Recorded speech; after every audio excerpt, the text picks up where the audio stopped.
Good evening, everyone. My voice went there. Let's try that one again. Good evening, everyone. Hello, welcome to Chilliteracy. Happy Wednesday. I hope you are all doing well. It is very warm here. I'm very sad that I have just had to turn my fan off, but it was making noise, so I had to turn it off. But yes, hello and welcome in. Hello to Andy Pants. Hello Parola. Hello Lady Mephistopheles. Hello Llama. How are we all doing? And Raytracer, of course. Your name is similar colour to Parola for me, so it's difficult to tell. And Sam, obviously. Hi. Yeah, I hope you're all doing well. I'm glad that you have done things today, Parola. That is good. That is marvellous. Doing things is a good thing to do. And yeah, the fact that you managed to find some texts of some Dickens in Starfield? Yes. So now we can play Starfield on here. That's the law. Yeah, sure, fine. You've had to abandon the high harmony for Diggy Diggy Hole because you sound really awful singing it. I'm sure you don't.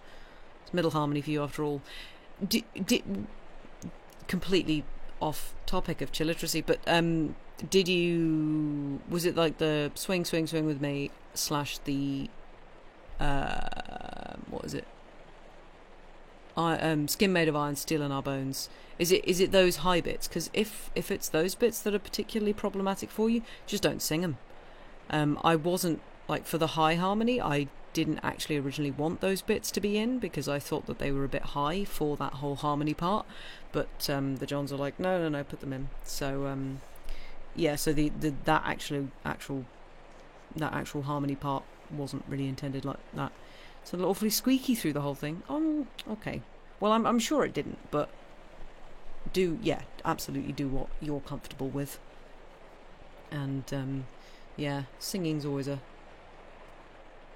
one that's fraught with pressure. Can also swap down an octave if you like. This is also true. You can also do that. You learned a lot about what does and does not sound good when you did Worker's Song. Yeah, I mean, it's an interesting... The thing is, for those of us with higher voices, which I feel like quite a few of us here are, it is particularly difficult because the Johns record songs based on what their voice types are comfortable with. So they often do them in keys that are really quite annoying for those of us with higher voices, because if we just sing their part, like the melody part, for example, up an octave, that's really high for us. Same with kind of the harmony parts. So you have to sort of find something that weaves in and out and also sounds good without like doubling random bits of harmony. It's a annoying one. Their keys don't often work for you. No, they're not great basically for they're fine for lower voices, but for higher voices they are not ideal, which is a shame. But which is why I like the songbooks. I try and kind of move things around a little bit in terms of like putting things up octaves and stuff like that to try and make it so that there is sort of a range there that works for everybody, but it's quite difficult. You're riding in a car and a bobcat just ran in front of us, and wow, that's cool. Yeah, neat.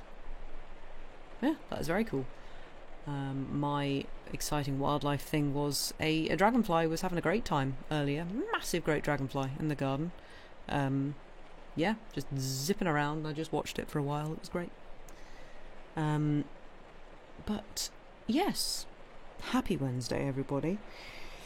I hope those of you, I hope those of you who are dealing with a heat wave are having an okay time. As I say, it is quite warm in my room right now. Yeah, I hope, I mean, yeah, for us at least, things are going to get warm and stay warm for the rest of the week, and then they'll calm down. But yes. Whereabouts are we reading from tonight? I should have said that, shouldn't I? We are reading from Book 2, Chapter 18? Yes. Chapter 18. Yeah, it's hot. It is warm. It is far too warm. I dislike it. Just marking where I'm going to attempt to finish for tonight. That is not... There we go. Yeah, it is very, very warm. I'm just hoping that with my windows open I don't get the friendly hornet that keeps coming into my room. Fingers crossed, touch wood, etc. But yes, tonight we will obviously be carrying on with A Tale of Two Cities. I shall pin that. Thank you, Sam. Oh, you've already done it. Cool. It's supposed to be in the low... Fahrenheit. 27. 27's not fun. I think it's between 27 here today, actually. We'll be going back to Crafty Corner tonight. Lovely. Handling wool isn't the best idea in this warmth. Ah, yes, no. But have fun in Crafting Corner. Enjoy. Not been too hot there, Parola? Well, that's good at least. 90 Fahrenheit there, driving to your sister-in-law's where there is a pool. Ooh, lovely. Very nice. Ah, a pool would be great right now, but it's 9 p.m, so... You're in the gaming corner for the day, playing some Stardew Valley. Lovely. Marvellous.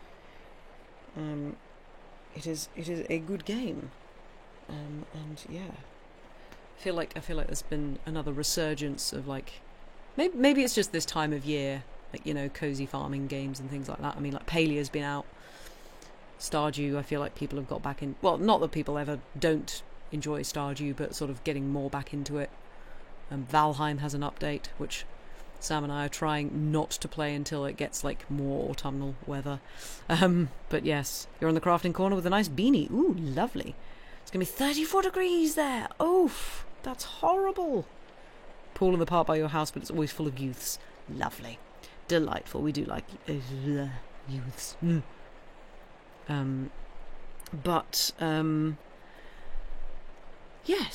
Yes, we will be carrying on with A Tale of Two Cities tonight. What happened last time? This is one to rack the old brains. Oh yes, so what happened last time? A spy decided to turn up at the Defarge's wine shop, trying to get information out of Defarge. He didn't really get a lot, but who knows where that might lead. And back in England, we have Lucie Manette is going to marry... What's his face? Charles Darnay, that's the one. So that's kind of where things are at the moment. You'll be in the crafting corner over the weekend, hopefully, planning on starting a pair of flannel trousers. Ooh, lovely. Although, again, it's far too hot to even think about wearing flannel trousers at the moment, so you stupidly promised someone a woolly gift in the middle of summer. Whoops. Well, have fun with the wool and the heat. But yes, I hope we're all sitting comfortably, have some kind of at this rate probably cool beverage, and a fan on or a window open or something. If you want to finish them before it gets too warm again, you've got to start early. Yep. But yeah, I hope we're all comfortable and well, maybe cozy, but iced tea at the ready. Lovely. Very nice. I made myself some lemonade earlier, and I put lemon verbena in it, as well as, obviously, lemon, and some mint, and it was very nice. I also like to do, like, some lime as well, which is always a good addition. Your flat is nice and cool. I am very jealous. But yes, if we are all sitting comfortably, if we all have the things that we are either going to be... Oh, I was doing my spiel. Thank you very much, Lady Mephistopheles. Bezos dollars for a good cause. Yes, thank you very much. Very, very much appreciated. Thank you for the 11 months. Blimey, good lord. So many months. It's almost a year. Actually is this time. Right. Yes. Let us continue with, or begin for today's stream. A Tale of Two Cities by Charles Dickens.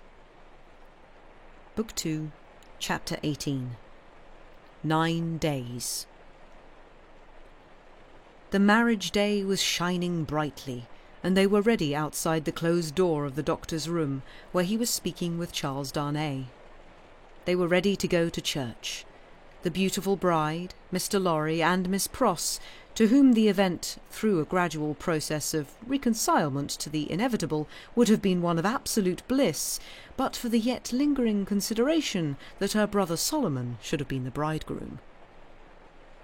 "And so," said Mr. Lorry, who could not sufficiently admire the bride, and who had been moving round her to take in every point of her quiet, pretty dress, "and so it was for this, my sweet Lucy, that I brought you across the channel, such a baby. Lord bless me, how little I thought what I was doing! How lightly I valued the obligation I was conferring on my friend Mr. Charles." "You didn't mean it," remarked the matter-of-fact Miss Pross, "and therefore how could you know it? Nonsense." "Really? Well, but don't cry," said the gentle Mr. Lorry. "I am not crying," said Miss Pross. "You are." "I, Miss Pross?" By this time Mr. Lorry dared to be pleasant with her on occasion. "You are, just now. I saw you do it, and I don't wonder at it. Such a present of plate as you have made 'em is enough to bring tears into anybody's eyes. There's not a fork or spoon in the collection," said Miss Pross, "that I didn't cry over last night after the box came, till I couldn't see it." "I am highly gratified," said Mr. Lorry, "though, upon my honour, I had no intention of rendering those trifling articles of remembrance invisible to any one. Dear me, this is an occasion that makes a man speculate on all he has lost. Dear, dear, dear. To think that there might have been a Mrs. Lorry any time these 50 years almost." "Not at all," from Miss Pross. "You think there never might have been a Mrs. Lorry?" asked the gentleman of that name. "Pooh!" rejoined Miss Pross, "you were a bachelor in your cradle." "Well," observed Mr. Lorry, beamingly adjusting his little wig, "that seems probable too." "And you were cut out for a bachelor," pursued Miss Pross, "before you were put in your cradle." "Then I think," said Mr. Lorry, "that I was very unhandsomely dealt with, and that I ought to have had a voice in the selection of my pattern. Enough. Now, my dear Lucy," drawing his arm soothingly round her waist, "I hear them moving in the next room, and Miss Pross and I, as two formal folks of business, are anxious not to lose the final opportunity of saying something to you that you wish to hear. You leave your good father, my dear, in hands as earnest and as loving as your own. He shall be taken every conceivable care of. During the next fortnight, while you are in Warwickshire and thereabouts, even Tellson's shall go to the wall, comparatively speaking, before him. And when, at the fortnight's end, he comes to join you and your beloved husband on your other fortnight's trip in Wales, you shall say that we have sent him to you in the best health and in the happiest frame. Now, I hear somebody's step coming to the door. Let me kiss my dear girl with an old-fashioned bachelor blessing before somebody comes to claim his own." For a moment he held the fair face from him to look at the well-remembered expression on the forehead, and then laid the bright golden hair against his little brown wig, with a genuine tenderness and delicacy which, if such things be old-fashioned, were as old as Adam. The door of the doctor's room opened, and he came out with Charles Darnay. He was so deadly pale, which had not been the case when they went in together, that no vestige of colour was to be seen in his face. But in the composure of his manner he was unaltered, except that to the shrewd glance of Mr. Lorry it disclosed some shadowy indication that the old air of avoidance and dread had lately passed over him like a cold wind. He gave his arm to his daughter, and took her downstairs to the chariot which Mr. Lorry had hired in honour of the day. The rest followed in another carriage, and soon in a neighbouring church, where no strange eyes looked on, Charles Darnay and Lucy Manette were happily married. Besides the glancing tears that shone among the smiles of the little group when it was done, some diamonds, very bright and sparkling, glanced on the bride's hand, which were newly released from the dark obscurity of one of Mr. Lorry's pockets. They returned home to breakfast, and all went well, and in due course the golden hair that had mingled with the poor shoemaker's white locks in the Paris garret were mingled with them again in the morning sunlight on the threshold of the door at parting. It was a hard parting, though it was not for long. But her father cheered her, and said at last, gently disengaging himself from her enfolding arms, "Take her, Charles, she is yours." And her agitated hand waved to them from a chaise window, and she was gone. The corner being out of the way of the idle and curious, and the preparations having been very simple and few, the doctor, Mr. Lorry, and Miss Pross were left quite alone. It was when they turned into the welcome shade of the cool old hall that Mr. Lorry observed a great change to have come over the doctor, as if the golden arm uplifted there had struck him a poisoned blow. He had naturally repressed much, and some revulsion might have been expected in him when the occasion for repression was gone. But it was the old, scared, lost look that troubled Mr. Lorry, and through his absent manner of clasping his head and drearily wandering away into his own room when they got upstairs, Mr. Lorry was reminded of Defarge the wine-shop keeper and the starlight ride. "I think," he whispered to Miss Pross, after anxious consideration, "I think we had best not speak to him just now, or at all disturb him. I must look in at Tellson's, so I will go there at once and come back presently. Then we shall take him in a ride in the country, and dine there, and all will be well." It was easier for Mr. Lorry to look in at Tellson's than to look out of Tellson's. He was detained 2 hours. When he came back, he ascended the old staircase alone, having asked no question of the servant. Going thus into the doctor's rooms, he was stopped by a low sound of knocking. "Good God!" he said with a start. "What's that?" Miss Pross, with a terrified face, was at his ear. Oh me, all is lost!" cried she, wringing her hands. "What is to be told to Ladybird? He doesn't know me, and is making shoes." Mr. Lorry said what he could to calm her, and went himself into the doctor's room. The bench was turned towards the light, as it had been when he had seen the shoemaker at his work before, and his head was bent down, and he was very busy. "Dr. Manette, my dear friend, Dr. Manette." The doctor looked at him for a moment, half inquiringly, half as if he were angry at being spoken to, and bent over his work again. He had laid aside his coat and waistcoat. His shirt was open at the throat, as it used to be when he did that work, and even the old, haggard, faded surface of face had come back to him. He worked hard, impatiently, as if in some sense of having been interrupted. Mr. Lorry glanced at the work in his hand, and observed that it was a shoe of the old size and shape. He took up another that was lying by him, and asked what it was. "A young lady's walking shoe," he muttered, without looking up. "It ought to have been finished long ago. Let it be." "But, Dr. Manette, look at me." He obeyed, in the old mechanically submissive manner, without pausing in his work.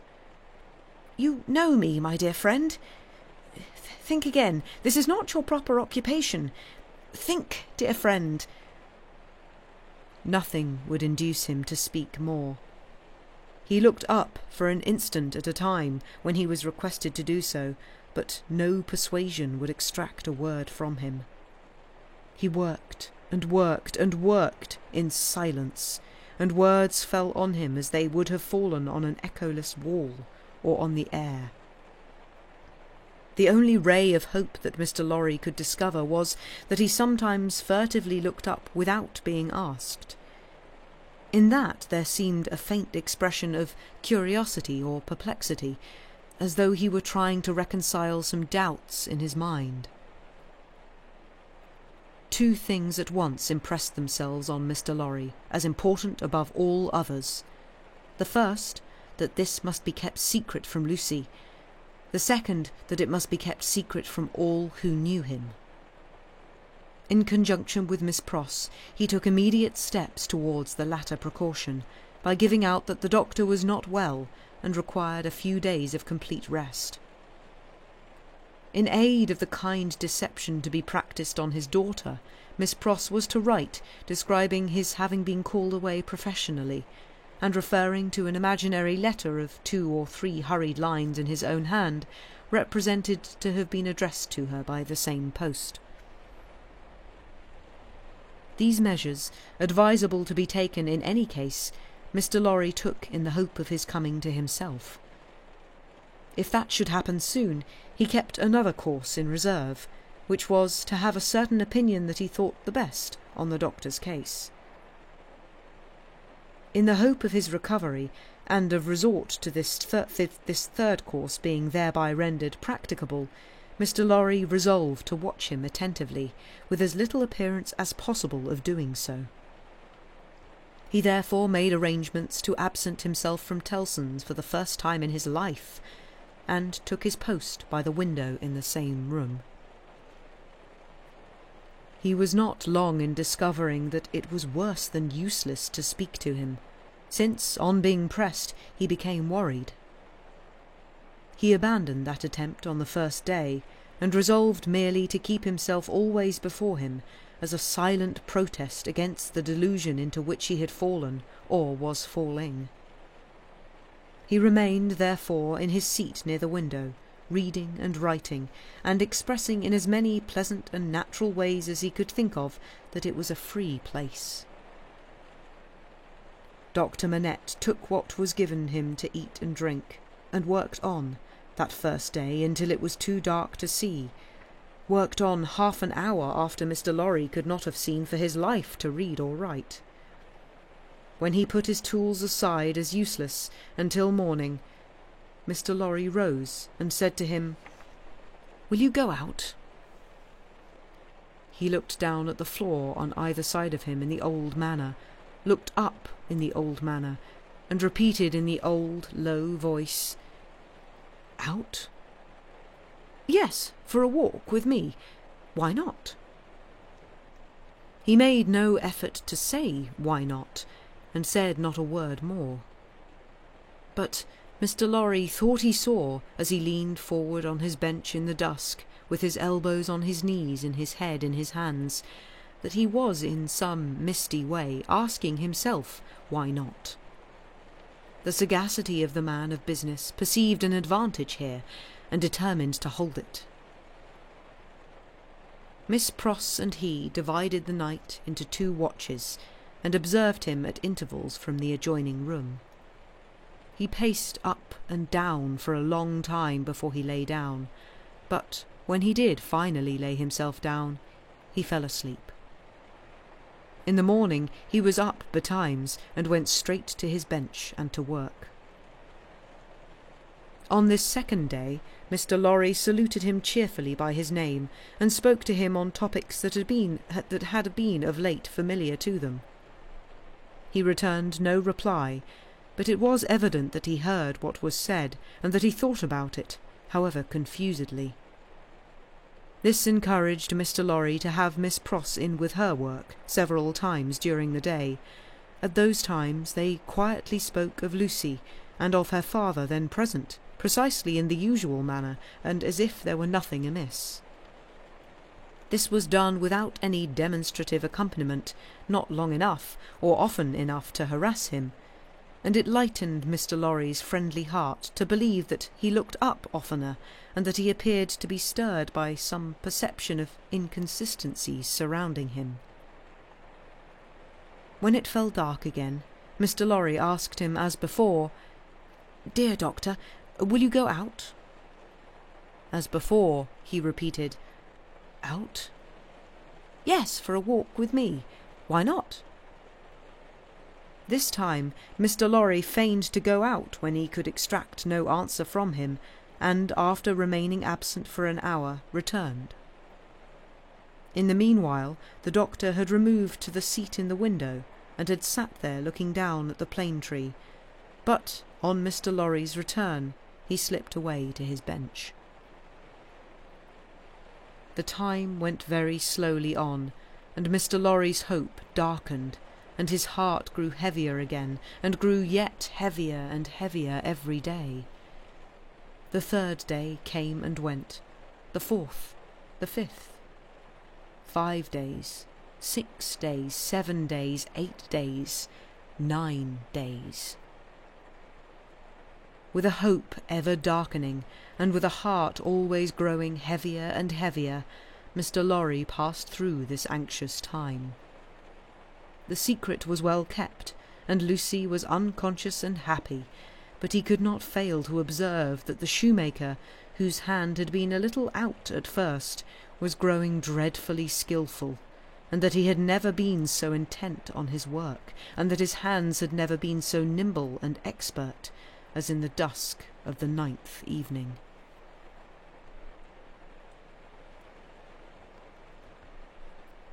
Chapter 19. An Opinion. Worn out by anxious watching, Mr. Lorry fell asleep at his post. On the 10th morning of his suspense, he was startled by the shining of the sun into the room where a heavy slumber had overtaken him when it was dark night.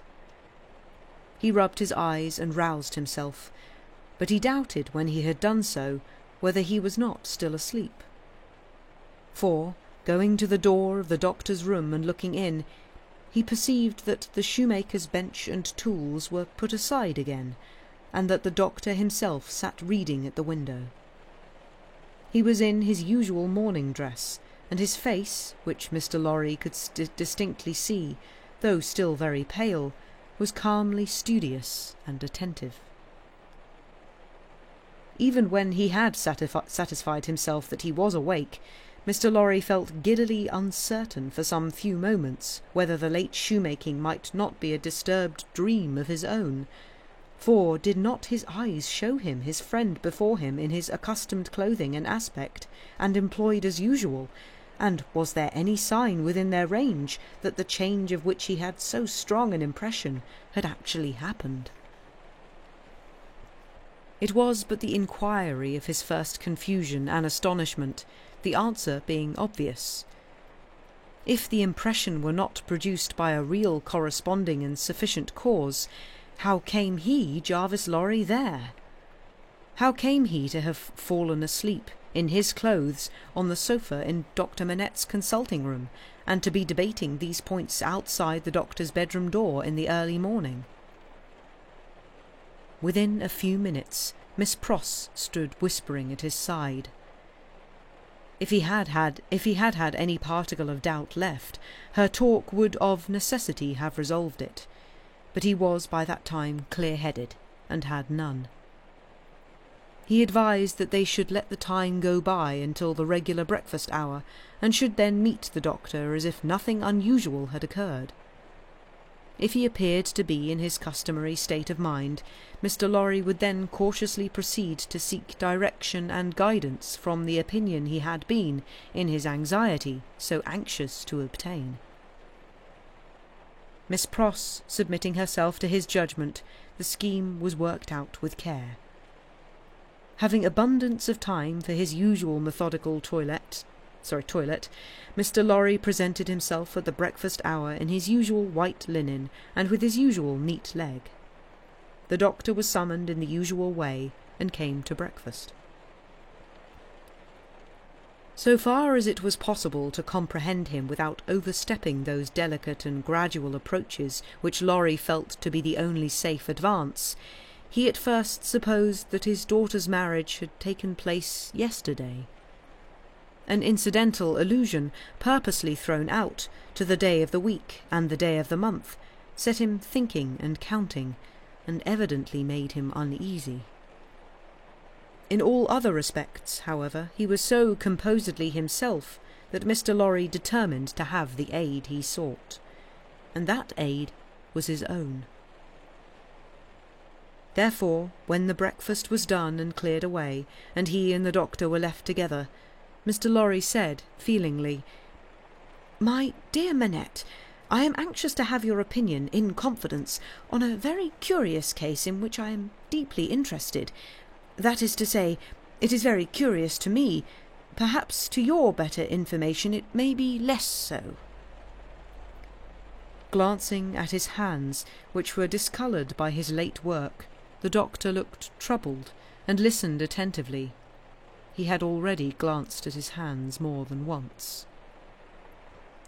"Dr. Manette," said Mr. Lorry, touching him affectionately on the arm, "the case is the case of a particularly dear friend of mine. Pray give your mind to it, and advise me well for his sake, and above all for his daughters.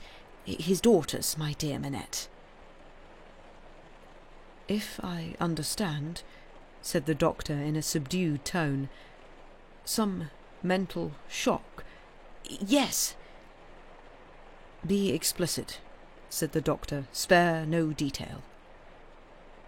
Mr. Lorry saw that they understood one another, and proceeded. "My dear Manette, it is the case of an old and a prolonged shock, of great acuteness and severity to the affections, the feelings, the as you express it, the mind. It is the case of a shock under which the sufferer was borne down, one cannot say for how long, because I believe he cannot calculate the time himself, and there are no other means of getting at it. It is the case of a shock from which the sufferer recovered, by a process that he cannot trace himself, as I once heard him publicly relate in a striking manner.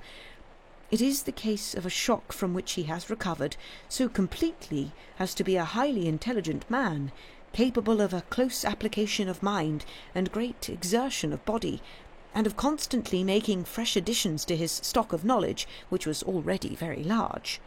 But unfortunately there has been—" He paused and took a deep breath.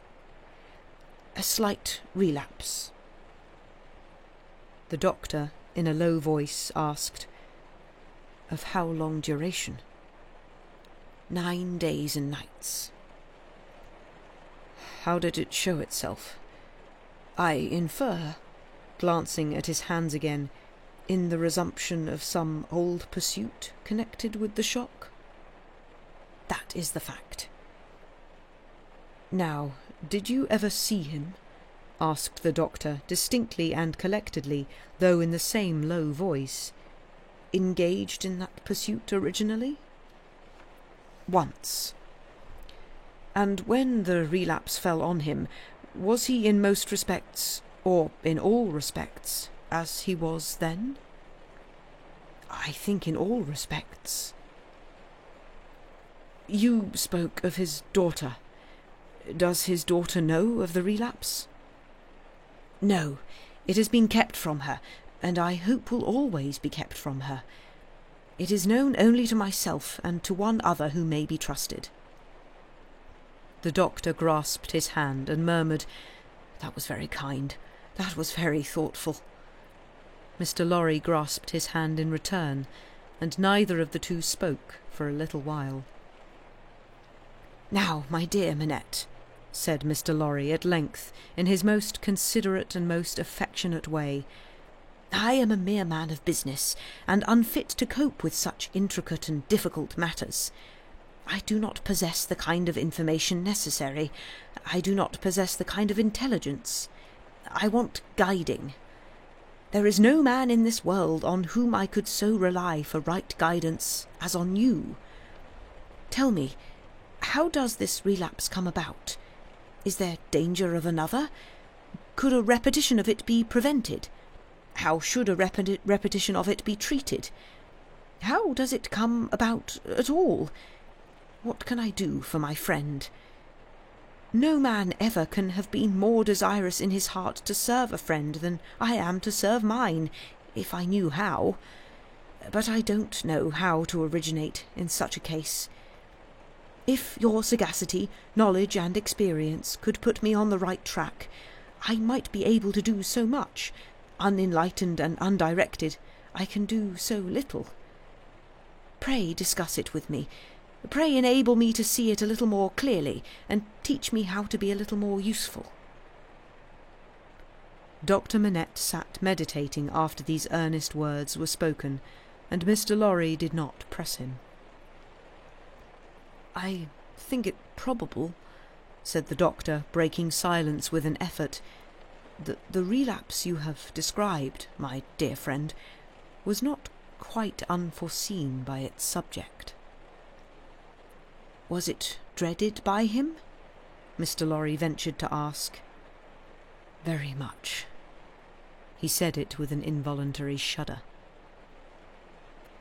"You have no idea how such an apprehension weighs on the sufferer's mind, and how difficult, how almost impossible it is for him to force himself to utter a word upon the topic that oppresses him." "Would he," asked Mr. Lorry, "be sensibly relieved if he could prevail upon himself to impart that secret brooding to anyone when it is on him?" "I think so. But it is, as I have told you, next to impossible. I even believe it, in some cases, to be quite impossible." "Now," said Mr. Lorry, gently laying his hand on the doctor's arm again after a short silence on both sides, "to what would you refer this attack?" "I believe," returned Dr. Manette, "that there had been a strong and extraordinary revival of the train of thought and remembrance that was the first cause of the malady. Some intense associations of the most distressing nature were vividly recalled, I think. It is probable that there had long been a dread lurking in his mind that those associations would be recalled, say, under certain circumstances, say on a particular occasion. He tried to prepare himself in vain. Perhaps the effort to prepare himself made him less able to bear it." "Would he remember what took place in the relapse?" asked Mr. Lorry with natural hesitation. The doctor looked desolately round the room, shook his head, and answered in a low voice, "Not at all." "Now, as to the future," hinted Mr. Lorry. "As to the future," said the doctor, recovering firmness, "I should have great hope. As it pleased heaven in its mercy to restore him so soon, I should have great hope. He, yielding under the pressure of a complicated something, long dreaded and long vaguely foreseen and contended against, and recovering after the cloud had burst and passed, I should hope that the worst was over." "Well, well, that's good comfort. I am thankful," said Mr. Lorry. "I am thankful," repeated the doctor, bending his head with reverence. "There are 2 other points," said Mr. Lorry, "on which I am anxious to be instructed. I may go on?" "You cannot do your friend a better service." The doctor gave him his hand. "To the first, then. He is of a studious habit, and unusually energetic. He applies himself with great ardour to the acquisition of professional knowledge, to the conducting of experiments, to many things. Now, does he do too much?" "I think not. It may be the character of his mind to be always in singular need of occupation. That may be in part natural to it, in part the result of affliction. The less it was occupied with healthy things, the more it would be in danger of turning in the unhealthy direction. He may have observed himself and made the discovery. You are sure that he is not under too great a strain? I think I am quite sure of it. My dear Manette, if he were overworked now— My dear Laurie, I doubt if that could easily be. There has been a violent stress in one direction, and it needs a counterweight. Excuse me, as a persistent man of business, assuming for a moment that he was overworked, it would show itself in some renewal of this disorder? I do not think so. I do not think, said Dr. Manette with the firmness of self-conviction, that anything but the one train of association would renew it. I think that, henceforth, nothing but some extraordinary jarring of that cord could renew it. After what has happened, and after his recovery, I find it difficult to imagine any such violent sounding of that string again. I trust, and I almost believe, that the circumstances likely to renew it are exhausted. He spoke with the diffidence of a man who knew how slight a thing would overset the delicate organisation of the mind, and yet with the confidence of a man who had slowly won his assurance out of personal endurance and distress. It was not for his friend to abate that confidence. He professed himself more relieved and encouraged than he really was, and approached his second and last point. He felt it to be the most difficult of all, but remembering his old Sunday morning conversation with Miss Pross, and remembering what he had seen in the last 9 days, he knew that he must face it. The occupation resumed under the influence of this passing affliction so happily recovered from, said Mr. Lorry, clearing his throat, we will call blacksmith's work. We will say, to put a case and for the sake of illustration, that he had been used in his bad time to work at a little forge. We will say that he was unexpectedly found at his forge again. Is it not a pity that he should keep it by him? The doctor shaded his forehead with his hand and beat his foot nervously on the ground. He has always kept it by him, said Mr. Lorry with an anxious look at his friend. Now, would it not be better that he should let it go? Still the doctor, with shaded forehead, beat his foot nervously on the ground. You do not find it easy to advise me, said Mr. Lorry. I quite understand it to be a nice question, and yet I think— And there he shook his head and stopped. You see, said Dr. Manette, turning to him after an uneasy pause, it is very hard to explain consistently the innermost workings of this poor man's mind. He once yearned so frightfully for that occupation, and it was so welcome when it came. No doubt it relieved his pain so much by substituting the perplexity of the fingers for the perplexity of the brain, and by substituting, as he became more practised, the ingenuity of the hands for the ingenuity of the mental torture, that he has never been able to bear the thought of putting it quite out of his reach. Even now, when I believe he is more hopeful of himself than he has ever been, and even speaks of himself with a kind of confidence, the idea that he might need that old employment and not find it gives him a sudden sense of terror, like that which one may fancy strikes to the heart of a lost child. He looked like his illustration as he raised his eyes to Mr. Lorry's face.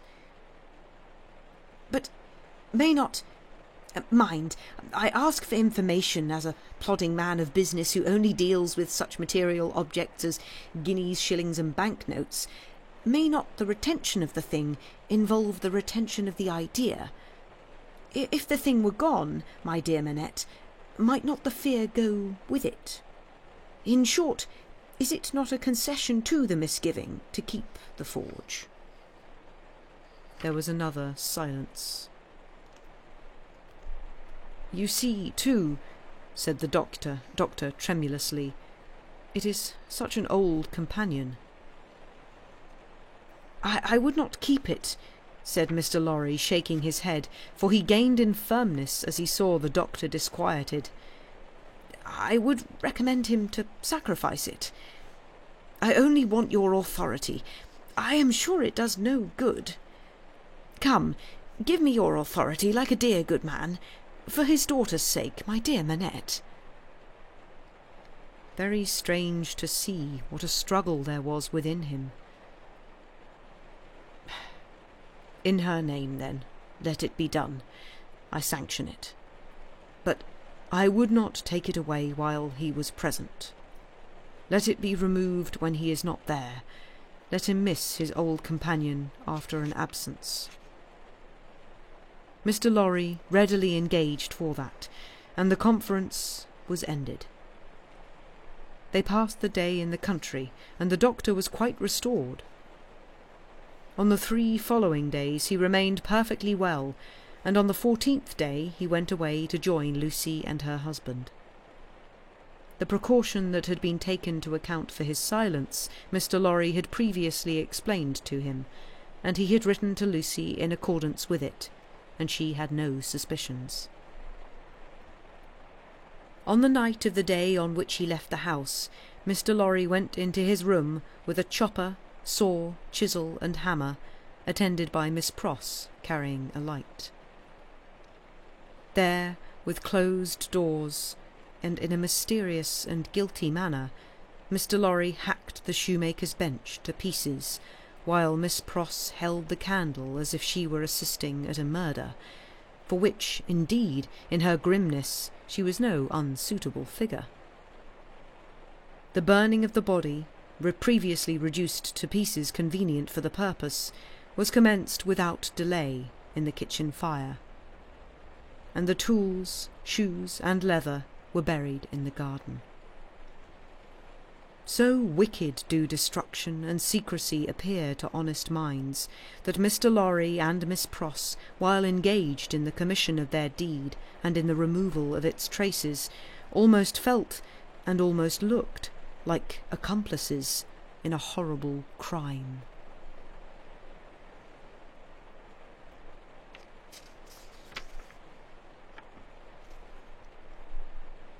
Chapter 20. A Plea. When the newly married pair came home, the first person who appeared to offer his congratulations was Sidney Carton. They had not been at home many hours when he presented himself. He was not improved in habits, or in looks, or in manner, but there was a certain rugged air of fidelity about him, which was new to the observation of Charles Darnay. He watched his opportunity of taking Darnay aside into a window, and of the speaking to him when no one overheard. "Mr. Darnay," said Carton, "I wish we might be friends." "We are already friends. We are already friends, I hope." "You are good enough to say so, as a fashion of speech, but I don't mean any fashion of speech. Indeed, when I say I wish we might be friends, I scarcely mean quite that either." Charles Darnay, as was natural, asked him in all good humour and good fellowship, what did he mean? "Upon my life," said Carton, smiling, "I find that easier to comprehend in my own mind than to convey to yours. However, let me try. You remember a certain famous occasion when I was more drunk than usual?" "I remember a certain famous occasion when you forced me to confess that you had been drinking." "I remember it too. The curse of those occasions is heavy upon me, for I always remember them. I hope it may be taken into account one day when all days are at an end for me. Don't be alarmed. I am not going to preach." "I am not at all alarmed. Earnestness in you is anything but alarming to me." "Ah," said Carton, with a careless wave of his hand, as if he waved that away. "On the drunken occasion in question, one of a large number, as you know, I was insufferable about liking you and not liking you. I wish you would forget it." "I forgot it long ago." "Fashion of speech again. But, Mr. Darnay, oblivion is not so easy to me as you represent it to be to you. I have by no means forgotten it, and a light answer does not help me to forget it." "If it was a light answer," returned Darnay, "I beg your forgiveness for it. I had no other object than to turn a slight thing which, to my surprise, seems to trouble you too much, aside. I declare to you, on the faith of a gentleman, that I have long since dismissed it from my mind. Good heaven, what was there to dismiss? Have I had nothing more important to remember in the great service you rendered me that day?" "As to the great service," said Carton, "I am bound to avow to you, when you speak of it in that way, that it was mere professional claptrap. I don't know that I cared what became of you when I rendered it. Mind, I say when I rendered it. I am speaking of the past." "You make light of the obligation," returned Darnay, "but I will not quarrel with your light answer." "Genuine truth, Mr. Darnay, trust me. I have gone aside from my purpose. I was speaking about our being friends. Now, you know me. You know I am incapable of all the higher and better flights of men. If you doubt it, ask Stryver, and he'll tell you so. I prefer to form my own opinion without the aid of his. Well, at any rate you know me as a dissolute dog who has never done any good and never will." "I don't know that you never will." "But I do, and you must take my word for it. Well, if you could endure to have such a worthless fellow, and a fellow of such indifferent reputation, coming and going at odd times, I should ask that I might be permitted to come and go as a privileged person here, that I might be regarded as a useless, and I would add, if it were not for the resemblance I detected between you and me, an unornamental piece of furniture, tolerated for its old service, and taken no notice of. I doubt if I should abuse the permission. It is 100 to 1 if I should avail myself of it 4 times a year. It would satisfy me, I dare say, to know that I had it." "Will you try?" "That is another way of saying that I am placed on the footing I have indicated. I thank you, Darnay. I may use that freedom with your name?" "I think so, Carton, by this time." They shook hands upon it, and Sidney turned away. Within a minute afterwards he was, to all outward appearance, as unsubstantial as ever. When he was gone, and in the course of an evening passed with Miss Pross, the doctor, and Mr. Lorry, Charles Darnay made some mention of this conversation in general terms, and spoke of Sidney Carton as a problem of carelessness and recklessness. He spoke of him, in short, not bitterly, or meaning to bear hard upon him, but as anybody might who saw him as he showed himself. He had no idea that this could dwell in the thoughts of his fair young wife, but when he afterwards joined her in their own rooms, he found her waiting for him with the old pretty lifting of the forehead strongly marked. "We are thoughtful tonight," said Darnay, drawing his arm about her. "Yes, dearest Charles," with her hands upon his breast, and the inquiring and attentive expression fixed upon him. "We are rather thoughtful tonight, for we have something on our mind tonight." "What is it, my Lucy?" "Will you promise not to press one question on me, if I beg you not to ask it?" "Will I promise? What will I not promise to my love?" What indeed, with his hand putting aside the golden hair from the cheek, and his other hand against the heart that beat for him.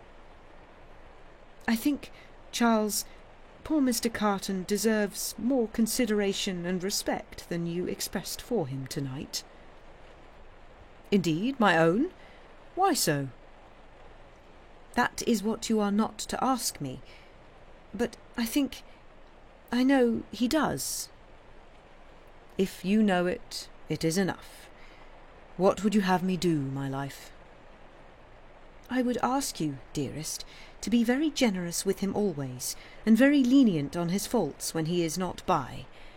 I would ask you to believe that he has a heart he very, very seldom reveals, and that there are deep wounds in it.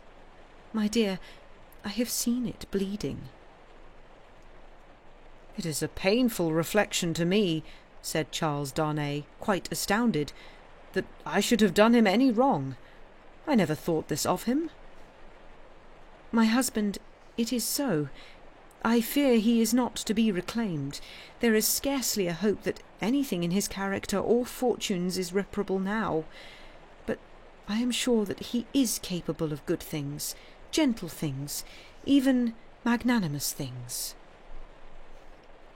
She looked so beautiful in the purity of her faith in this lost man that her husband could have looked at her as she was for hours.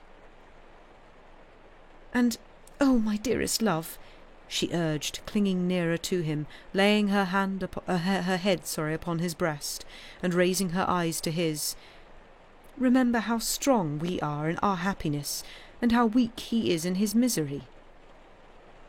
The supplication touched him home. "I will always remember it, dear heart. I will remember it as long as I live." He bent over the golden head, and put the rosy lips to his, and folded her in his arms. If one forlorn wanderer then pacing the dark streets could have heard her innocent disclosure, and could have seen the drops of pity kissed away by her husband from the soft blue eyes so loving of that husband, he might have cried to the night, and the words would not have parted from his lips for the first time, "God bless her for her sweet compassion." And that is where we shall take a break. I hope you are enjoying so far. Also, welcome in, Thunder. Also, Sam, you've just found another old public domain book in Starfield. Ooh, neat. That's cool. Excuse me. But yes, go do break-related things, go do stuff, and we shall be back in about 5 minutes. Bye for now.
welcome back from your break. Hope everybody has had a nice refreshing break. I just sat in front of a fan for a bit and attempted to cool down. It did not work very well. I am still very warm. It is too warm and I don't like it. Also, I saw that, Parola, you have acquired frozen blueberries. I'm very jealous. Although I did have the fun experience. Well, happens every year. My family always, we're sort of very sort of good at like picking berries and things like that at this time of year. We are going to be starting from chapter 21, Sam, book 2, chapter 21. We pick berries at this time of year. Blackberries, rowan berries, hawthorn berries, rosips slightly later in the year, elderberries, sloes, damsons, all the things. And this year has been a particularly good year for berries, especially for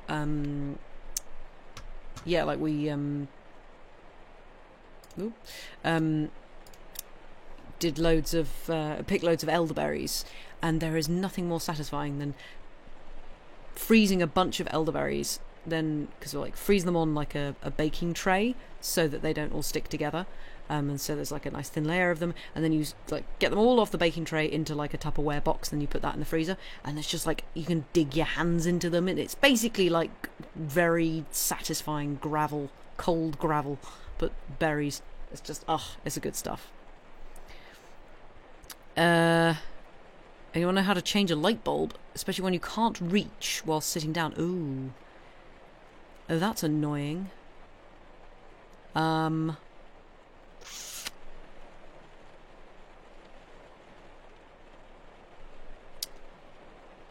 It might be difficult if you can't reach it. I'm not sure. I'm not particularly. Yeah. I don't know, Thunder, sorry. Blueberries have gone crazy, lots and lots, and they're pretty big now after a lot of rain. Ooh, lovely. Very nice. Very, very nice. Never tried to grow blueberries. Mainly because any non-wild berries in our garden, they get eaten by everything. Pigeons, voles, various other birds. Yeah, just so many things just go for them. These are wild ones. Ooh, lovely. Very nice. But yes, I hope everybody has had a good break. You ask the security people, they're very busy and don't. That's annoying.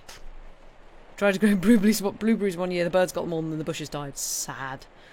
Yeah. My parents have tried to grow gooseberries 2 years in a row. This year they got one. They got one singular gooseberry because all the birds got them. Even though they netted them. They obviously didn't net them early enough. So yeah. We did get some gooseberries, I think 2 years ago actually, rather than last year. But again, it was just like a handful because the birds just go, "Ooh, yes please, thank you." Yeah. Swedish blueberries are on tiny bushes rather than big. Tiny brush rather than big bushes. Interesting. Didn't know that. Squirrels are also very bad for this. This is true. Although squirrels seem to be at the moment more concerned with trying to remember where they put nuts and things. Putting nuts in places. But anyway, I think we shall continue because I'm going to read probably one more chapter, and I think it's a slightly longer one. So we shall see. And I am very warm. But yes, hope you are all doing well and comfortable and not sweating your forehead off, which I currently am. But yes, let us continue with Chapter 21, Echoing Footsteps. A wonderful corner for echoes, it has been remarked, that corner where the doctor lived. Ever busily winding the golden thread which bound her husband and her father and herself and her old directress and companion in a life of quiet bliss, Lucy sat in the still house in the tranquilly resounding corner, listening to the echoing footsteps of years. At first, there were times, though she was a perfectly happy young wife, when her work would slowly fall from her hands and her eyes would be dimmed. For there was something coming in the echoes, something light, afar off, and scarcely audible yet, that stirred her heart too much. Fluttering hopes and doubts, hopes of a love as yet unknown to her, doubts of her remaining upon earth to enjoy that new delight, divided her breast. Among the echoes then there would arise the sound of footsteps at her own early grave, and thoughts of the husband who would be left so desolate, and who would mourn for her so much, swelled to her eyes, and broke like waves. That time passed, and her little Lucy lay on her bosom. Then among the advancing echoes there was the tread of her tiny feet, and the sound of her prattling words. Let greater echoes resound as they would, the young mother at the cradle side could always hear those coming. They came, and the shady house was sunny with a child's laugh, and the divine friend of children, to whom in her trouble she had confided hers, seemed to take her child in his arms, as he took the child of old, and made it a sacred joy to her. Ever busily winding the golden thread that bound them all together, weaving the service of her happy influence through the tissue of all their lives, and making it predominate nowhere, Lucy heard in the echoes of years none but friendly and soothing sounds. Her husband's step was strong and prosperous among them, her father's firm and equal. Lo, Miss Pross, in harness of string, awakening the echoes as an unruly charger, whip-corrected, snorting and pawing the earth under the plane tree in the garden. Even when there were sounds of sorrow among the rest, they were not harsh or cruel. Even when golden hair, like her own, lay in a halo on a pillow round the worn face of a little boy, and he said with a radiant smile, "Dear Papa and Mamma, I am very sorry to leave you both, and to leave my pretty sister, but I am cold and I must go." Those were not tears all of agony that wetted his young mother's cheek as the spirit departed from her embrace that had been entrusted to it. Suffer them and forbid them not. They see my father's face. O Father, blessed words. Thus the rustling of an angel's wings got blended with the other echoes, and they were not wholly of earth, but had in them that breath of heaven. Sighs of the winds that blew over a little garden tomb were mingled with them also, and both were audible to Lucy in a hushed murmur, like the breathing of a summer sea asleep upon a sandy shore, as the little Lucy, comically studious at the task of the morning, or dressing a doll at her mother's footstool, chattered in the tongues of the two cities that were blended in her life. The echoes rarely answered to the actual tread of Sydney Carton. Some 6 times a year, at most, he claimed his privilege of coming in uninvited, and would sit among them through the evening, as he had once done often. He never came there heated with wine, and one other thing regarding him was whispered in the echoes, which has been whispered by all true echoes for ages and ages. No man ever really loved a woman, lost her, and knew her with a blameless though an unchanged mind when she was a wife and a mother, but her children had a strange sympathy with him, an instinctive delicacy of pity for him. What fine hidden sensibilities are touched in such a case, no echoes tell, but it is so, and it was so here. Carton was the first stranger to whom little Lucy held out her chubby arms, and he kept his place with her as she grew. The little boy had spoken of him almost at the last. "Poor Carton, kiss him for me." Mr. Stryver shouldered his way through the law like some great engine forcing itself through turbid water, and dragged his useful friend in his wake like a boat towed astern. As the boat so favoured is usually in a rough plight and mostly under water, so Sidney had a swamped life of it. But easy and strong custom, unhappily so much easier and stronger in him than any stimulating sense of desert or disgrace, made it the life he was to lead, and he no more thought of emerging from his state of lion's jackal than any real jackal may be supposed to think of rising to be a lion. Stryver was rich, had married a florid widow with property and 3 boys, who had nothing particularly shining about them but the straight hair of their dumpling heads. These 3 young gentlemen, Mr. Stryver, exuding patronage of the most offensive quality from every pore, had walked before him like 3 sheep to the quiet corner in Soho, and had offered as pupils to Lucy's husband, delicately saying, "Hello! Here are 3 lumps of bread and cheese towards your matrimonial picnic, Darnay." The polite rejection of the 3 lumps of bread and cheese had quite bloated Mr. Stryver with indignation, which he afterwards turned to account in the training of the young gentlemen, by directing them to beware of the pride of beggars, like that tutor fellow. He was also in the habit of declaiming to Mrs. Stryver, over his full-bodied wine, on the arts Mrs. Darnay had once put in practice to catch him, and on the diamond-cut diamond arts in himself, madam, which had rendered him not to be caught. Some of his King's Bench familiars, who were occasionally parties to the full-bodied wine and the lie, excused him for the latter by saying that he had told it so often that he believed it himself, which is surely such an incorrigible aggravation of an originally bad offence as to justify any such offenders being carried off to some suitably retired spot and there hanged out of the way. These were among the echoes to which Lucy, sometimes pensive, sometimes amused and laughing, listened in the echoing corner, until her little daughter was 6 years old. How near to her heart the echoes of her child's tread came, and those of her own dear father's, always active and self-possessed, and those of her dear husband's, need not be told. Nor how the lightest echo of their united home, directed by herself with such a wise and elegant thrift that it was more abundant than any waste, was music to her.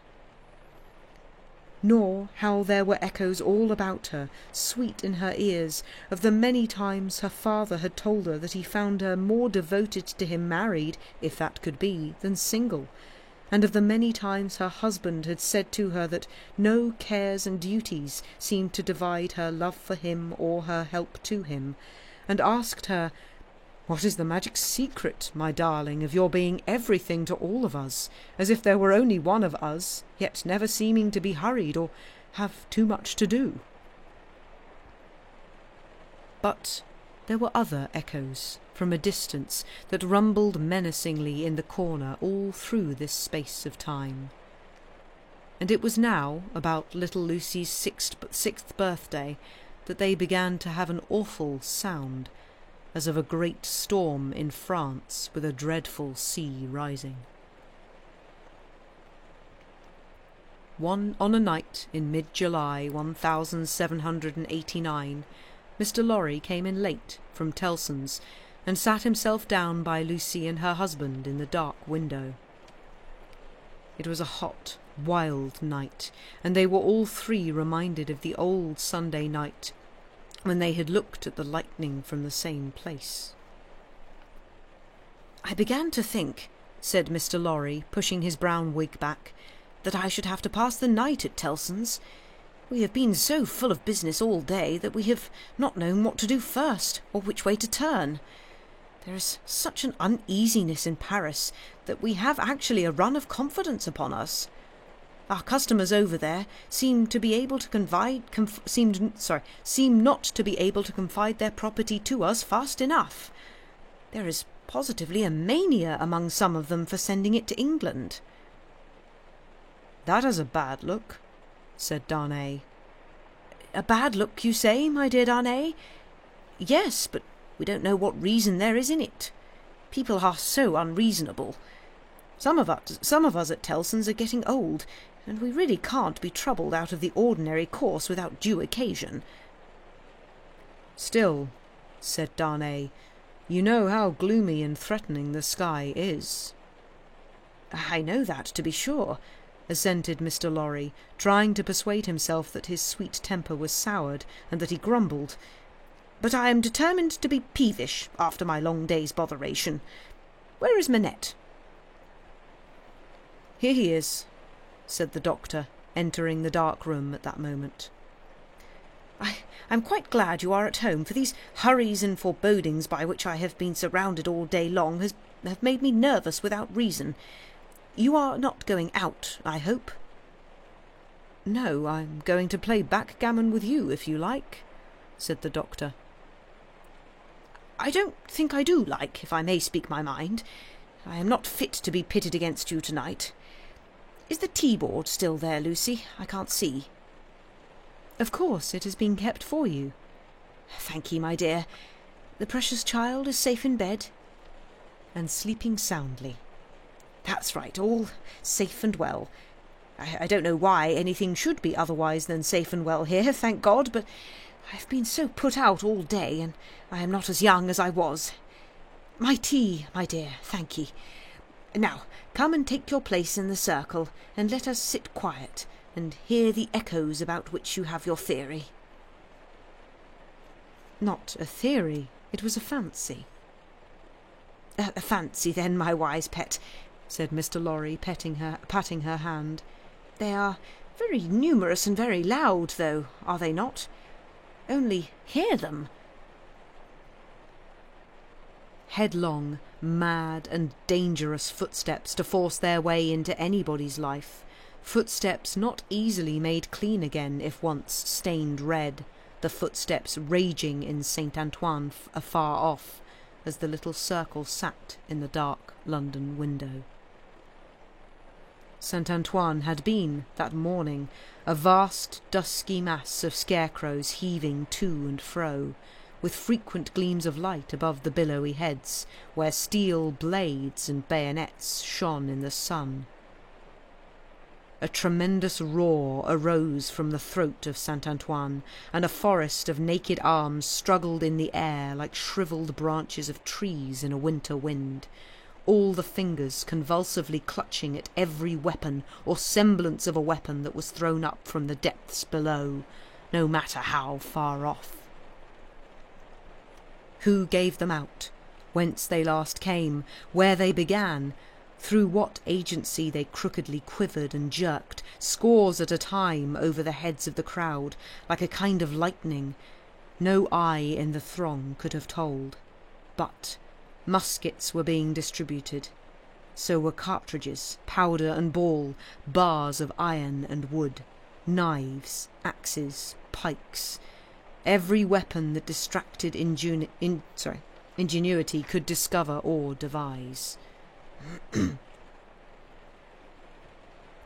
People who could lay hold of nothing else set themselves with bleeding hands to force stones and bricks out of their places in walls.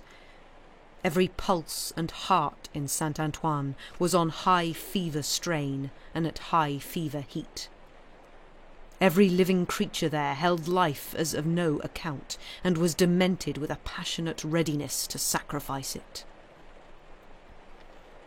As a whirlpool of boiling waters has a centre point, so all this raging circled around Defarge's wine shop, and every human drop in the cauldron had a tendency to be sucked towards the vortex where Defarge himself, already begrimed with gunpowder and sweat, issued orders, issued arms, thrust this man back, dragged this man forward, disarmed one to arm another, laboured and strove in the thickest of the uproar.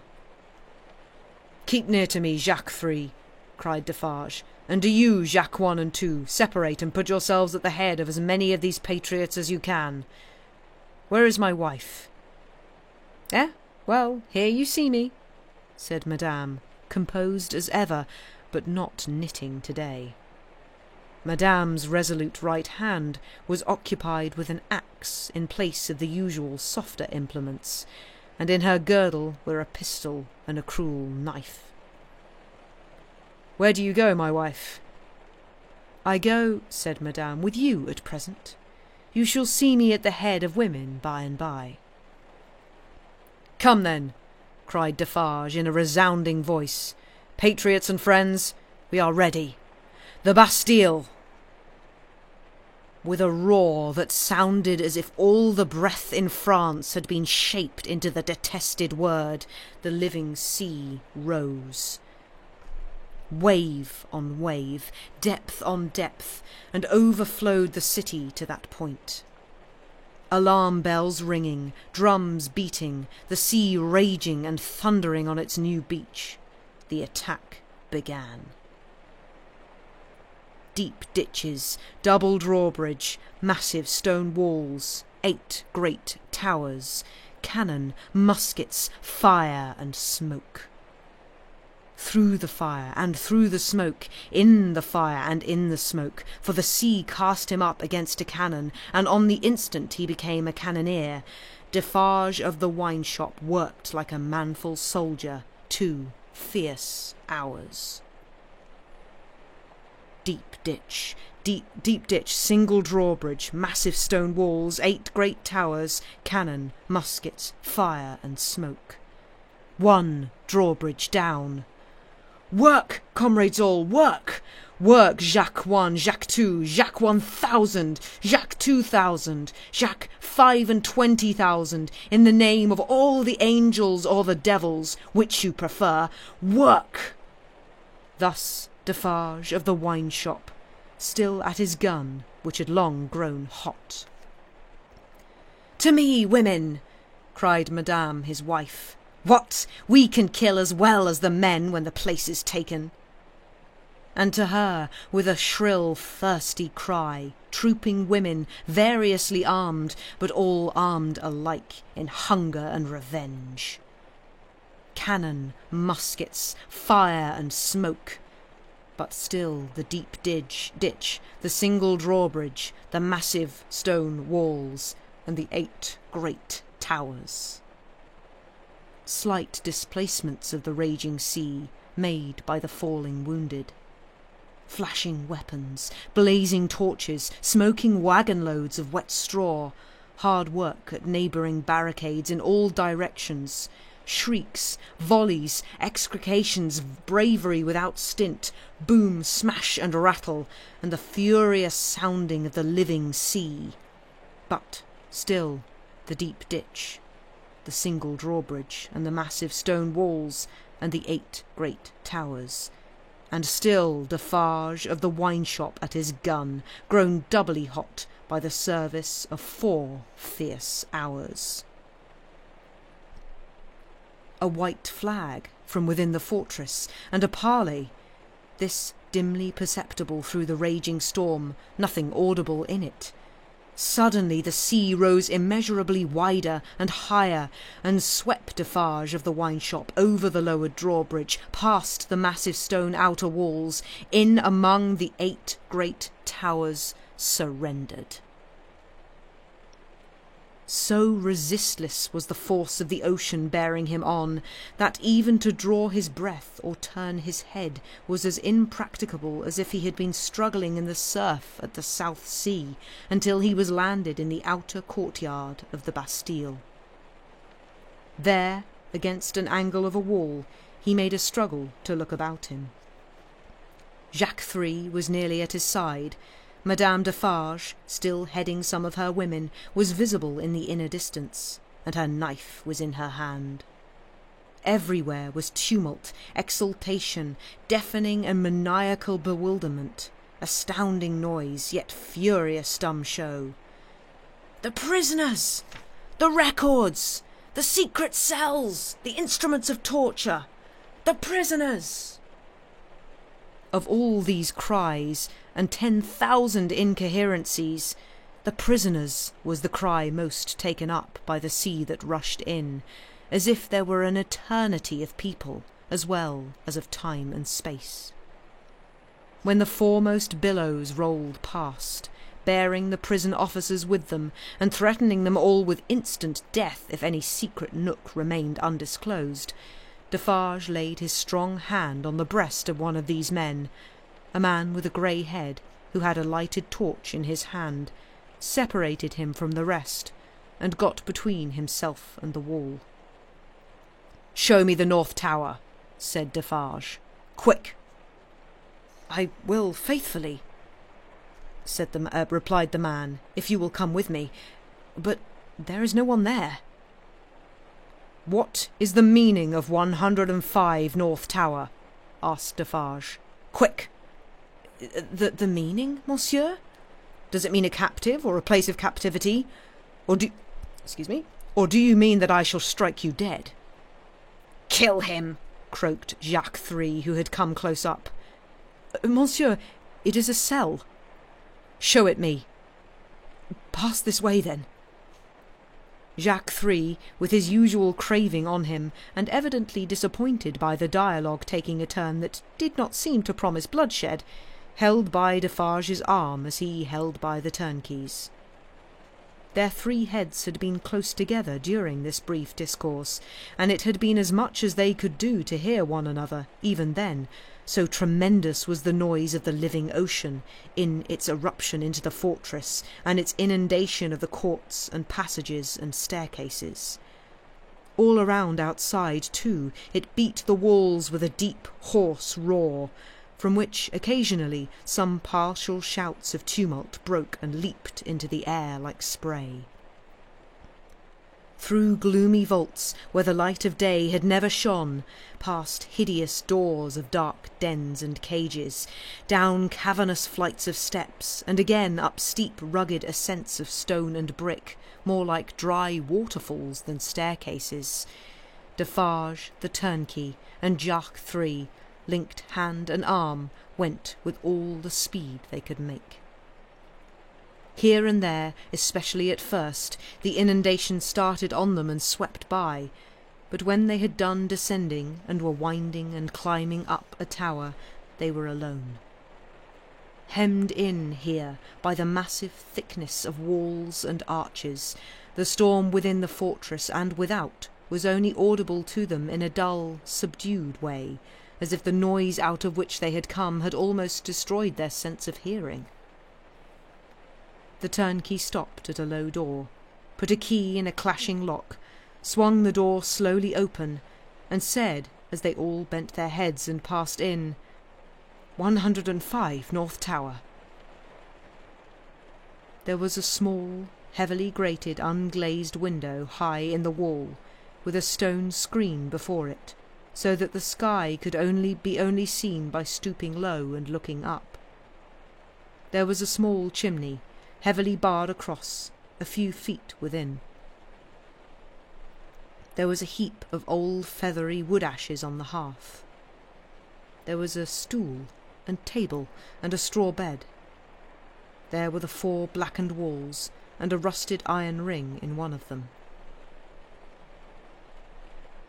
"Pass that torch slowly along these walls, that I may see them," said Defarge to the turnkey. The man obeyed, and Defarge followed the light closely with his eyes. "Stop! Look here, Jacques." "A.M.," croaked Jacques III as he read greedily. "Alexander Manette," said Defarge in his ear, following the letters with his swart forefinger, deeply ingrained with gunpowder. And here he wrote, "A poor physician." And it was he, without doubt, who scratched a calendar on this stone. "What is that in your hand? A crowbar? Give it me." He had still the linstock of a gun in his own hand. He made a sudden exchange of the 2 instruments, and turning on the worm-eaten stool and table, beat them to pieces in a few blows.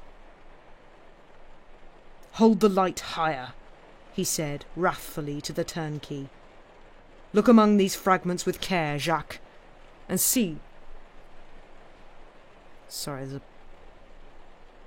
What are you? Oh, sorry, shield bug being very loud. Hold the... and see, here is my knife. Throwing it to him. And see, here is my knife. Throwing it to him. Rip open that bed and search the straw. Hold the light higher, you. With a menacing look at the turnkey, he crawled upon the hearth, and, peering up the chimney, struck and prized at its sides with the crowbar, and worked at the iron grating across it. In a few minutes some mortar and dust came dropping down, which he averted his face to avoid, and in it, and in the old wood ashes, and in a crevice in the chimney into which his weapon had slipped or wrought itself, he groped with a cautious touch. "Nothing in the wood? Nothing in the straw, Jacques?" "Nothing." "Let us collect them together in the middle of the cell. So, light them, you." The turnkey fired the little pile, which blazed high and hot. Stooping again to come out at the low arched door, they left it burning, and retraced their way to the courtyard, seeming to recover their sense of hearing as they came down, until they were in the raging flood once more. They found it surging and tossing in quest of Defarge himself.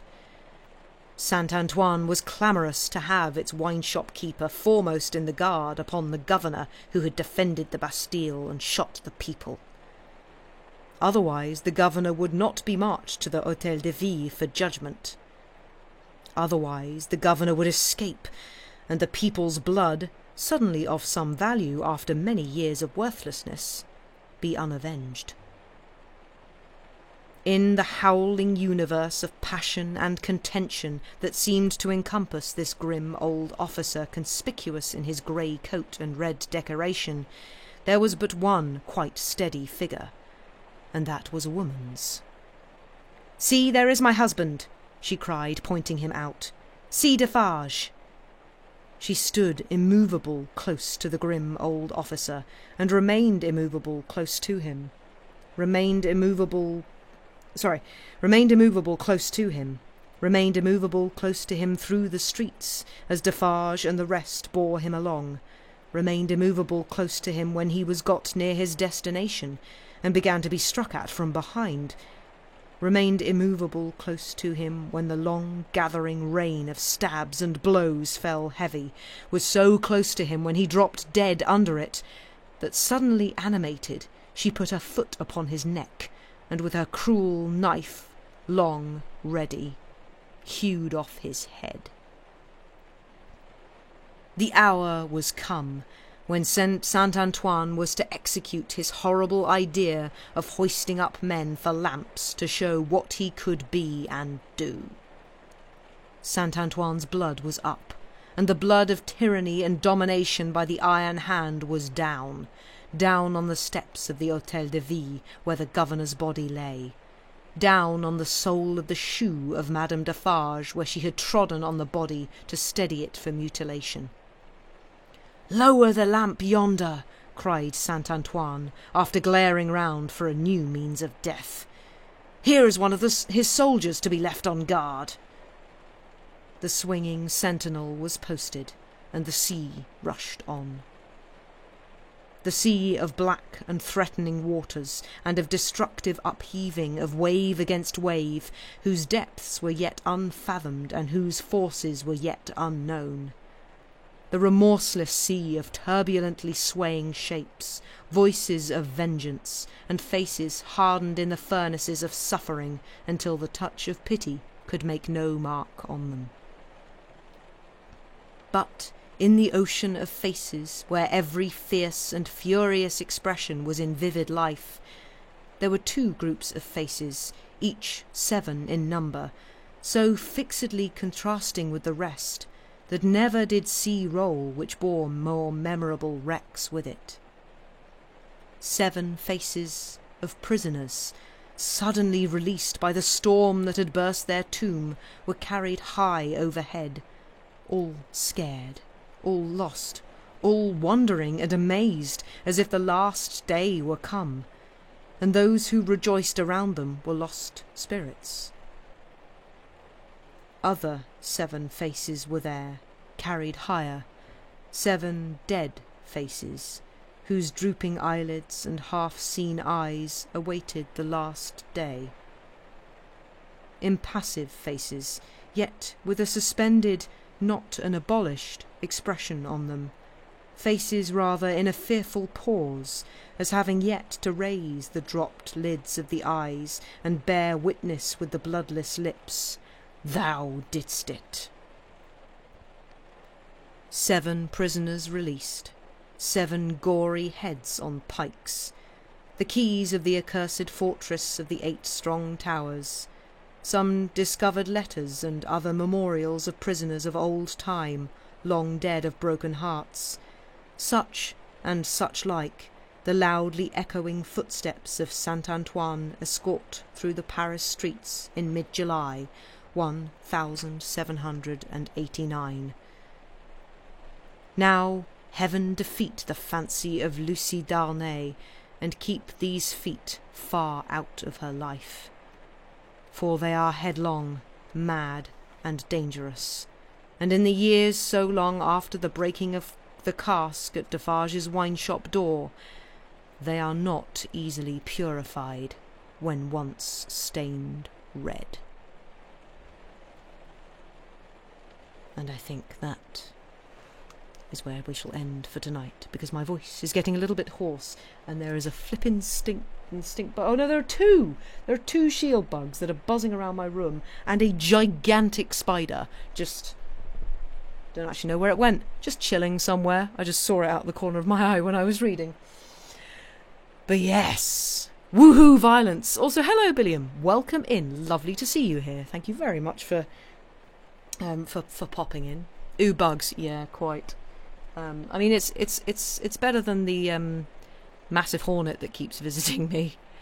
But yeah, that's a good chapter, isn't it? Whoa, vive the revolution! Vive the revolution! Wow, that was the most British way I could have said that. There needs to be a T in shout out, Sam. There we go. No bug revolution, please. Yeah, they heard the stirring words and came to join. Yeah, it's a good chapter, that, isn't it? Oh. Dickens really does write revolutionary stuff very well. Dickens does write, he really does write, like, the people, the power of the people, very, very well. Some very good description in that. It still never ceases to amuse me, though, that the whole Bastille, the whole storming of the Bastille was, yeah, sure, it was a pretty momentous occasion, a massive event, but there were only 7 prisoners in there. I was like, oh, it's a bit of an anticlimax, isn't it? Oh well. But yes.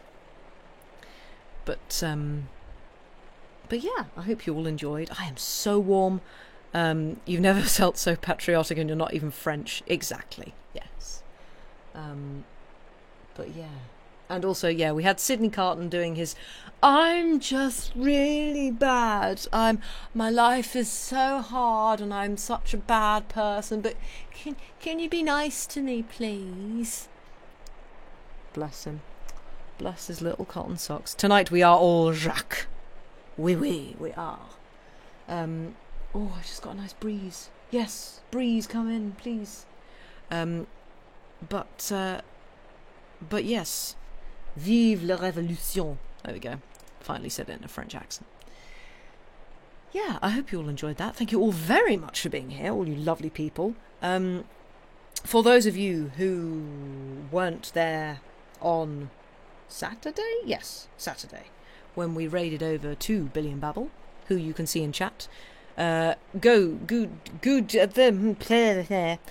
go. There we go. I can words.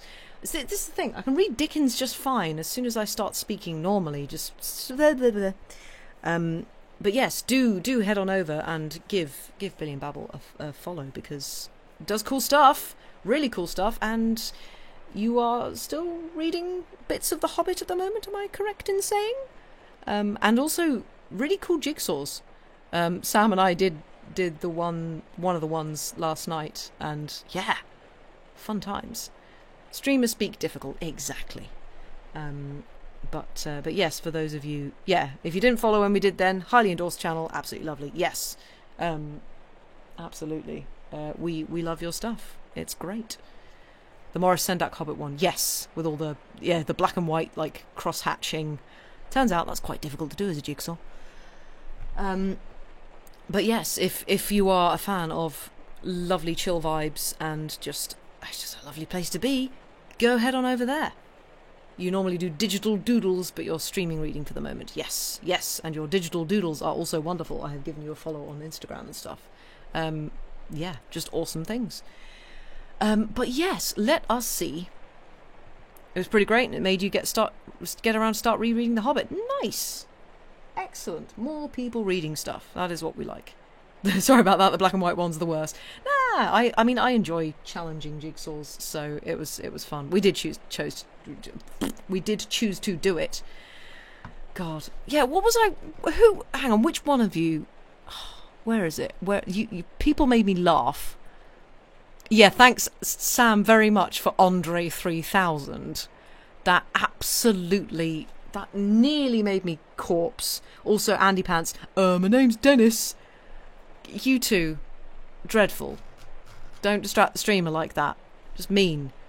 This was so slick. Oh, well, thank you. I mean, we have been doing this. So our 2-year anniversary of streaming was last month, in August. So we have been doing this a little while. It took us a little while to kind of get the format going. We're quite happy with what we provide, and I'm glad you like it. Congrats! Oh, thank you. Yeah, we couldn't quite believe that we'd been doing this for 2 years. Like, blimey, because we started it and we're like, there's no way we'll have enough stuff to keep this going for ages. And then turns out there's a lot of books in the world. Turns out there's a lot of literature, and turns out if you're me and you're an idiot and you decide I'm going to read the entirety of the Count of Monte Cristo on stream, that's you sorted for an entire year. So yeah, but this is a lovely place. Oh, well, thank you, Parola. We do try and keep it that way, and we have a lovely group of people in chat, and you're all wonderful. And yeah, we have various other places that you can find us. I'm sure Sam will throw some links in chat. You're insane. Oh, I'm well aware. Yeah. You see, because basically I hadn't read The Count of Monte Cristo, and my dad recommended it because I like Alexandre Dumas. He's a sassy French writer. We like sassy French writers. And I love the Three Musketeers. You've immediately forgotten shortcuts. Good job. But yeah, he kept on recommending Count of Monte Cristo, and I was like, yeah, sure, I'll read that on stream. Then I got the book, and it's like, what, 3 inches thick? And I'd already kind of committed at that point. It's like, I'm going to read this on stream. I think it was something stupid like 30 episodes? 30 streams worth? It was long. It was many, many hours. But yeah, it was fun. It was great. It was a great time. Good story. Turns out, not a lot of it is filler. It is just stuff after stuff, and it is great. Thank you very much, Andy Pants, for remembering all of the links that Sam has forgotten. We know we're our own channel. It's all fine. But yes, feel free to click some links if you don't want to. You don't have to. That's all fine. But I might see if anyone is around to raid. Ooh, we've got quite a few possibilities. I'm going to let Sam choose. I mean, should we pop over to Stephen? I feel like we should pop over to Stephen. He's playing Viewfinder, which is a game... Ah, really? Why is he playing that? I'm trying to not get spoiled for that game. Just inconsiderate. How dare. But yes, I shall throw you all over to Stephen, who is a wonderful person. Also, lovely, chill chat. Chat knows by now. He is sort of our regular Wednesday raid, who is, finding some views and doing cool things. So, yes, we shall go over to there. And I'm going to go and sit in front of a fan for a bit because it's warm, and find a spider and get rid of some shield bugs and things. So, yeah, thank you all very much for being here. You're all wonderful, lovely people. and I hope you can have a good rest of your weeks. And yeah, thank you for being here, and good night.